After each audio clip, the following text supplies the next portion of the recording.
చిన్నప్పుడు వేసవంటే అమ్మమ్మ ఇల్లు, మామిడి పళ్ళు, డాబా మీద పడుకున్న రాత్రులు. ఇప్పట్లలో ఏసీలు, కూలర్లు పెద్దగా ఉండేవి కాదు. సో సాయంకాలం ఎండ తగ్గగానే 2-3 సార్లు డాబా మొత్తం చల్లనీళ్ళు చల్లేవాళ్ళం. ఆ తర్వాత డిన్నర్ ముగించుకొని చేపలు, దుప్పట్లు, దిండ్లు పట్టుకుని ఇంట్లో ఉన్న బ్యాచ్ మొత్తం డాబా మీదకి పరిగెట్టేవాళ్ళం. చేపలన్నీ మంచిగా పరుచుకుని సెంటర్లో ప్లేస్ కోసం కజిన్స్తో ఫైట్ స్టార్ట్ చేసేవాళ్ళం. చివరి పడుకుంటే దయ్యాలు వస్తాయని భయం.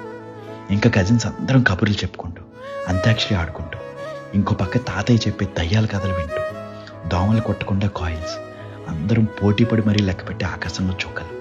లెక్క మిస్ అయిపోతే మళ్ళీ మొదటి నుంచి స్టార్ట్ చేయడం.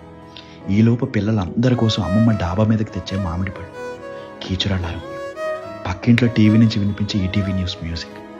అలా కబుర్లు చెప్పుకుంటూ ఎప్పుడు నిద్రపోయే వాళ్ళో కూడా తెలిసేది కాదు. వర్షం పడితే అన్నీ తీసుకుని కిందకి పరిగెట్టం. పొద్దున్నే మన మీద పడే ఆ సన్ రైజ్కి నిద్ర లేచేవాడు. లేచేసరికి పక్షుల అరుపులు ఒక పక్క, దేవుడి పాటలు ఒక పక్క.